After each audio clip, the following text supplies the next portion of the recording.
بسم اللہ الرحمن الرحیم۔ السلام علیکم پیارے بچوں، کیسے ہیں آپ؟ یقیناً ٹھیک ہوں گے، تندرست ہوں گے۔ پیارے بچوں، آپ جانتے ہیں ہم پڑھنے جا رہے ہیں اپنی اردو جماعت پنجم، یعنی اردو کی 5ویں کتاب، آپ کی اردو کی 5ویں کتاب، درسی کتاب، اس کو ہم آپ مل کے ایک ساتھ پڑھیں گے۔ اور آج ہم نے اس کو سبق نمبر 1.1 میں پڑھنا ہے، یعنی پہلے سبق کا پہلا حصہ ہم پڑھیں گے۔ اور آپ اچھے سے جانتے ہیں ہمارا پہلا سبق ایک نظم ہے جس کا عنوان ہے حمد۔ کل ہم نے اس کا تعارفی لیکچر دیکھا، یعنی آپ کو میں نے بتایا کہ ہم اس حمد کو کتنے حصوں میں آنے والے دنوں میں تقسیم کریں گے اور کس طرح سے ہم پڑھیں گے۔ پیارے بچوں، آپ کے آج کے سبق میں شامل حاصلات تعلم کچھ اس طرح سے ہیں کہ آج آپ انشاءاللہ کہ سبق کی تکمیل کے بعد آپ اس قابل ہو جائیں گے کہ اعراب کے بدلنے سے معنی کی تبدیلی کو سمجھ کر استعمال کر سکیں۔ یعنی ایک ہی لفظ، اس کے اگر اعراب بدل دیے جائیں، اس کا املا ایک جیسا ہو تو اس کے معنی بھی بدل جاتے ہیں۔ اس پہ آج آپ سیکھیں گے، مختلف مشقیں کریں گے۔ ہمارے سبق کا اسلامی نقطہ نظر کچھ اس طرح سے ہے۔ اللہ تعالیٰ سورۃ العنکبوت میں فرماتے ہیں، اور اللہ کا ذکر تمام نیکیوں سے بڑا ہے۔ یعنی ہر نیکی کے لیے اللہ تعالیٰ نے ہمارے لیے ہر نیکی پر انعام رکھا ہے، اس کے لیے ہمارے لیے اجر رکھا ہے، لیکن سب سے زیادہ جو نیکیوں میں سب سے زیادہ بڑی نیکی ہے، جس کا اجر آپ یہ کہہ لیں سب سے زیادہ رکھا گیا، وہ اللہ تعالیٰ کا ذکر کرنا۔ آپ کسی بھی طرح سے، آپ زبان سے، دل سے اللہ کا شکر ادا کر کے، اس کی حمد و ثنا بیان کرتے ہوئے اللہ تعالیٰ کا ذکر کر سکتے ہیں، اور اس پہ آپ دیکھیں کہ ہمیں کتنا اجر ملے گا۔ ہم ایک ایک لفظ جو اللہ تعالیٰ کی شان میں اس کا ذکر کرتے ہوئے بیان کریں گے، اس پہ ہمارے لیے دونوں جہان میں کتنا زیادہ اچھا اور اچھا بدلہ رکھا گیا ہے کہ ہمیں اللہ کے ذکر پہ تمام نیکیوں سے زیادہ اس کا اجر دیا گیا ہے۔ ہم اسی طرح سے جو اب ہم پڑھ رہے ہیں اس میں بھی ہم نے اللہ تعالیٰ کا ذکر پڑھنا ہے، اللہ تعالیٰ کی تعریف، اللہ تعالیٰ کی شان کو بیان کرنے کے لیے جو ہم لکھی جاتی ہے، نظم لکھی جاتی ہے، وہ پڑھیں گے۔ تو یقیناً اس نظم کو پڑھتے ہوئے بھی ہم جب اللہ کا ذکر کریں گے تو ہمیں نیکیاں ملیں گی۔ کوشش کرنی چاہیے اپنی زندگی میں کہ ہم زیادہ سے زیادہ ایسے کام کریں، زیادہ سے زیادہ اللہ کا ذکر کریں، تاکہ جب روز آخرت ہمارے ہاتھ میں ہمارے نامہ اعمال دیے جائیں تو اگر اور کچھ ہونا، اللہ کے ذکر کی وجہ سے ہمارے پاس نیکیاں ضرور موجود ہوں۔ پیارے بچوں، ہم ہمیشہ اپنے سبق کے آغاز سے پہلے دہرائی کرتے ہیں یا کوئی ایسی سرگرمی کرتے ہیں کہ جس سے آپ نے اس سے پہلے جو چیزیں سیکھی ہوں یا جن کی آپ نے مشق کی ہو، وہ ذرا آپ کو دوبارہ سے آپ کو ذہن میں آ جائیں، یا آپ ان کو دوبارہ سے یاد کر سکیں، اپنے ذہن میں دوبارہ سے لا سکیں۔ آپ نے اب کیا کرنا ہے کہ ہر بچے نے اپنی ذات کو مد نظر رکھتے ہوئے اللہ کی کسی ایک نعمت کا ذکر کرنا ہے۔ ویسے تو بے شمار نعمتیں ہیں، اتنی نعمتیں ہیں کہ اگر ہم ان کا شمار کرنا چاہیں تو ممکن نہیں ہے، لیکن اس وقت چونکہ ہمارے پاس وقت مختصر ہے، آپ نے پڑھنا بھی ہے، آپ نے اپنے سبق کا آغاز بھی کرنا ہے، تو آپ نے کیا کرنا ہے کہ ویڈیو کو یہیں پہ روکیں اور ہر بچہ اپنی ذات کو، آپ جیسے آپ خود کو سوچیں کہ آپ کو ایسی کون سی اللہ کی نعمت ہے کہ جس کے لیے آپ اس کے سب سے زیادہ شکر گزار ہیں۔ آپ کہتے ہیں، آپ یہ سمجھتے ہیں کہ بے شمار نعمتوں میں سے وہ ایک نعمت آپ کو سب سے زیادہ، آپ اس پہ اللہ تعالیٰ کے شکر گزار ہیں۔ ویسے تو ہم ہر نعمت پہ شکر گزار ہیں الحمدللہ، لیکن کوئی ایک نعمت جس کو آپ سمجھتے ہیں کہ اگر یہ نہ ہوتی تو شاید آپ کے لیے زندگی اتنی آسان نہ ہوتی، تو ویڈیو کو روکیے اور جلدی سے اپنی معلمہ کو بتائیے۔ جی، تو یقیناً آپ سب نے باری باری اللہ کی ایک ایک نعمت کا ذکر کیا ہوگا جس سے آپ سب سے زیادہ خوش ہیں، جس کے لیے آپ کو لگتا ہے کہ آپ کا زندگی میں اس کا ہونا بہت ضروری تھا۔ پیارے بچوں، ہم اپنا سبق شروع کریں گے۔ آج آپ کو پتہ ہے ہمارا حاصل تعلم یا سیکھنے کی جو چیز ہے وہ ہے اعراب کی تبدیلی سے معنی کی تبدیلی۔ آپ کو میں چند الفاظ لکھ کے دکھاؤں گی، ٹھیک ہے؟ سب سے پہلا لفظ ہے عالم، عالم۔ اگلا لفظ ہے عالم، اس کے بعد ہے دل، اور آپ کے پاس اگلا لفظ ہے دل۔ اسی طرح سے ہوا، اور پھر ایک لفظ ہے اسی املا والا، اسی جیسا، ہوا۔ پیارے بچوں، کیا آپ مجھے بتا سکتے ہیں کہ یہ تمام الفاظ جو میں نے آپ کو ایک جیسی املا والے دکھائے، ان میں کیا فرق ہے؟ جی بالکل صحیح، ان میں اعراب کا فرق ہے۔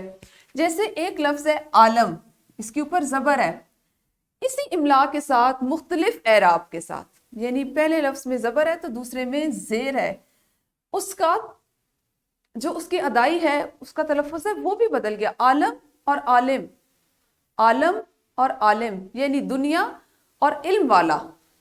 جب ہم ایک املا والے جو الفاظ ہوتے ہیں اور ان کے اعراب بدل دیتے ہیں تو اعراب کی تبدیلی سے بھلے ان کا املا ایک ہو، ان کو لکھنے کے لیے جو حروف ہوتے ہیں وہ اسی جیسے ہوں، لیکن اس کے ہجے وہی ہوں، لیکن جب ہم اس کے اعراب بدلتے ہیں تو اس کے معنی بھی بدل جاتے ہیں. جیسے عالم دنیا اور عالم علم والا ایک شخص.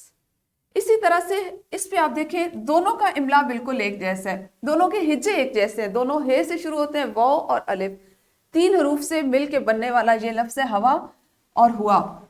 اگر ہم ان کے اوپر اعراب نہ لگائیں تو آپ کو پتہ ہے جس وقت آپ جانتے ہیں اردو جو ہے وہ ایک لشکری زبان ہے، وہ مختلف زبانوں کا مرکب ہے، مختلف زبانوں سے مل کے بنی، جس میں اردو، فارسی کے، عربی کے، سنسکرت کے، ہندی، انگریزی، پنجابی اور کئی زبانوں کے الفاظ شامل ہیں.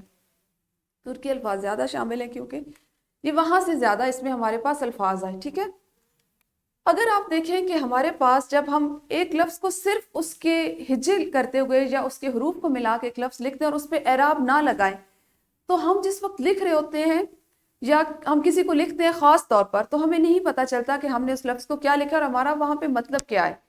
اور قاری جو ہے یا پڑھنے والا جو ہے اس کو ایسا بھی ہو سکتا ہے کہ بغیر اعراب کے آپ نے ہوا لکھا ہو تو وہ اس کو ہوا پڑھے، آپ نے ہوا لکھا ہو تو وہ اس کو ہوا پڑھ لے.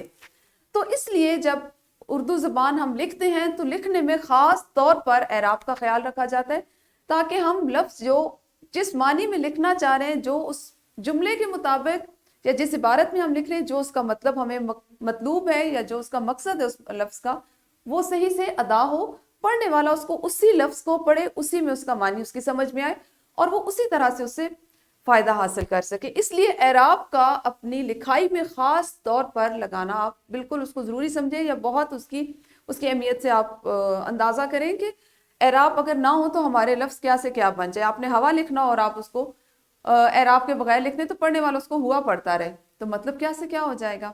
اسی طرح سے دل اور دل، ان میں بھی دونوں میں صرف دونوں کے املا ایک ہے، دونوں کے ہجے ایک ہے، لیکن اعراب کا فرق ہے.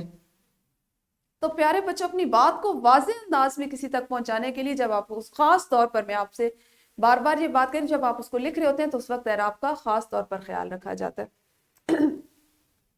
آپ کی کتاب میں اعراب ہم میں جہاں سے آپ کی مشق شروع ہوتی ہے وہاں پہ آپ دیکھیں اپنی کتابوں میں تو اس طرح سے لکھا ہوا ہے کہ کسی بھی لفظ کو واضح کرنے کے لیے اس پر زیر، زبر، پیش، شد، مد اور جزم لگائی جاتی ہے. یہ وہ بنیادی علامات ہیں جو ہمارے تمام الفاظ پر استعمال ہوتی ہیں. کوشش ہمیں کرنی چاہیے کہ ہم اپنی تشدید، زیر، زبر، پیش کو ضرور استعمال کریں، خاص طور پر ایسے الفاظ جن کا املا ایک ہو لیکن ان کے معنی الگ الگ ہوں، ان کے اعراب مختلف ہوں، تو وہاں پر اعراب ناگزیر ہو جاتے ہیں، انتہائی ضروری ہو جاتے ہیں. ان علامات کو اعراب کہتے ہیں. اعراب کی مدد سے الفاظ کو صحیح لکھا، بولا اور پڑھا جاتا ہے. اگر لکھا ہوا لفظ ہے اور اس پہ اعراب درست لگے ہوئے ہیں تو پڑھنے والے کو بھی بہت آسانی رہتی ہے، وہ اپنی ایک روانی سے، ایک رفتار سے درست تلفظ سے پڑھ سکتا ہے. لیکن اگر آپ کے پاس ایک لکھا ہوا مسودہ یا تحریر ایسی ہے جس میں اعراب کا استعمال نہیں کیا گیا تو اس میں پڑھنے والے کو بھی دقت کا سامنا ہوتا ہے. دقت کا سامنا اس لیے ہوتا ہے کہ وہ ایک دفعہ پڑھے گا تو اس کو عبارت پڑھنے کے بعد یا جملہ پڑھنے کے بعد اندازہ ہوگا کہ جس لفظ کو اس نے پڑھا ہے اس کا وہ مطلب نہیں اور جملے کے لیے وہ موضوع نہیں ہے یا اس کی مناسبت اس لفظ سے نہیں ہو رہی، تو اس کو دوبارہ سے اس جملے کو پڑھنا پڑے گا. اس لیے اعراب ضروری ہے. اب یہاں پہ دیکھیں دم کا معنی سانس اور دم کا معنی پونچھ کے ہیں، یعنی جانوروں کی دم. ٹھیک ہے، اب اگر آپ اس پہ اعراب نہیں لگائیں گے تو اس کو آپ دم پڑھیں یا دم پڑھیں، آپ کو کچھ بھی پڑھنا پڑے گا اور جب آپ مکمل جملہ پڑھیں گے تو آپ کو پتا چلے گا کہ آپ نے اس کو دم پڑھنا تھا یا دم پڑھنا تھا. ان الفاظ میں صرف زبر اور پیش کے فرق سے الفاظ کا تلفظ اور معنی بدل گئے ہیں. تو آپ کو، مجھے امید ہے، اچھے سے اعراب کی سمجھ آ گئی ہوگی کہ اعراب لگانا آپ کی لکھائی میں خاص طور پر جب آپ کو عبارت لکھ رہے ہوتے ہیں، جملہ لکھ رہے ہوتے ہیں اور اس میں خصوصاً وہ الفاظ جن کا املا ایک جیسا ہو ان پہ اعراب لگانا کتنا ضروری ہوتا ہے. اب آپ اس سارے کو سمجھنے کے بعد ایک انفرادی سرگرمی کریں گے. سرگرمی کچھ یوں ہے کہ ان الفاظ پر اعراب لگا کر 2 مختلف الفاظ بنائے اور دونوں کے معنی بھی آپ نے لکھنے. ٹھیک ہے، الفاظ ہیں آپ کے پاس دال اور میم، آپ نے اس پہ دونوں اعراب لگانے ہیں. اسی طرح سے گن پہ، گن، گن، گن، جو بھی آپ کو لگ رہے. ٹھیک ہے، اگلا لفظ ہے دال اور لام یعنی دل اور دل، ابھی آپ نے اس کو پڑھا. اسی طرح گر اور گر، کیا اور کیا، اور یہاں پہ پھر آپ کے پاس ہے دیا. ٹھیک ہے، آپ نے ان الفاظ پر اعراب لگانے ہیں اور ان کے معنی لکھنے ہیں. تو ویڈیو کو روکیے اور جلدی سے اس انفرادی سرگرمی، یعنی ہر بچے نے اپنے اپنے طور پہ کرنا ہے، اس کو کیجیے. جی یقیناً آپ لوگوں نے یہ انفرادی سرگرمی سر انجام دے لی ہوگی. اب ہم کریں گے گروہی سرگرمی، یعنی آپ نے گروہ میں تقسیم ہو کر اس کو سر انجام دینا ہے. آپ نے کرنا یہ ہے کہ 4 کے گروہ میں کام کریں. ہر گروہ کو 10 الفاظ ایسے تلاش کرنے ہیں جن کے اعراب بدل جانے سے ان کے معنی بھی بدل جائیں. انفرادی سرگرمی آپ کر چکے ہیں، کافی الفاظ آپ کو ایسے پتہ چل گئے جن کو آپ گروہی سرگرمی میں بھی کر سکتے ہیں. ہر گروہ نے 10 الفاظ چننے. ٹھیک ہے، معلم ہر گروہ سے پوچھ کر الفاظ تختہ تحریر پر لکھیں گے اور مشترکہ الفاظ ایک ہی بار لکھے جائیں گے. اور زبانی آپ نے ان کے جملے بھی بنانے، یعنی اگر 2 گروہ یا 3 گروہ ایسے جنہوں نے دم یا اور دم لکھ لیا تو ان میں سے وہ ایک ہی دفعہ لکھا جائے گا. تو شاباش، ویڈیو کو روکیے، اپنی معلمہ کی رہنمائی سے، ان کی مدد سے اس جو گروہی سرگرمی ہے اس کو سر انجام دیجیے. جی یقیناً آپ لوگوں نے گروہی سرگرمی بھی اچھے سے کر لی ہوگی. اب ہم کریں گے اپنی مشق، اور میں آپ کو بتاتی چلوں چونکہ آج ہمارا پہلا سبق ہے کہ مشق کہاں سے آتی ہے. پیارے بچوں، ہم جو سرگرمیاں کرتے ہیں وہ آپ کی زندگی سے، آپ کی کتاب سے ہٹ کر لی جاتی ہیں، لیکن مشق آپ کی کتاب کا وہ حصہ ہے جس میں ہم جو حاصل تعلم سیکھ رہے ہوتے ہیں، جس کی ہم مشق کر رہے ہوتے ہیں، اس سے متعلقہ جو سرگرمی، جو سوال، جو متن آپ کی کتاب میں دیا جاتا ہے اس کو ہم چنتے ہیں تاکہ آپ کتاب کے ساتھ بھی اس کی مشق کر سکیں. آپ کے پاس سوال نمبر 7 ہے کہ آپ ہر سوال کے 4 جوابات دیے کہ جن میں سے صرف ایک جواب درست ہے. آپ درست جواب کا انتخاب کرتے ہوئے متعلقہ دائرے کو کالے یا نیلے قلم سے بھریں. اس میں آپ کے پاس یہ جو اس سوال کے 6 جزو ہیں ان کو آپ نے مکمل کرنا ہے اور ابھی کتاب پر ہی کرنا ہے. ٹھیک ہے، اس کے بعد آپ کے پاس ایک ورک شیٹ ہے. ورک شیٹ میں آپ نے سب سے پہلے اپنا نام لکھنا ہے، اپنی جماعت لکھنی ہے اور اپنے اسکول کا نام لکھنا ہے.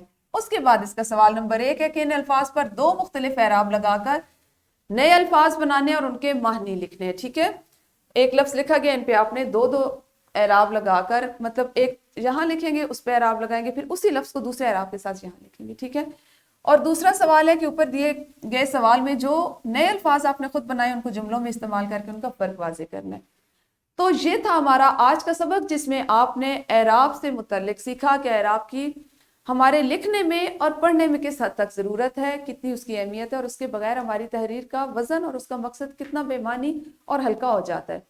تو پیارے بچوں، انشاءاللہ کل اپنے سبق کے اگلے حصے کے ساتھ ملیں گے. اس وقت تک اپنا خیال رکھیں. اللہ حافظ اور شکریہ.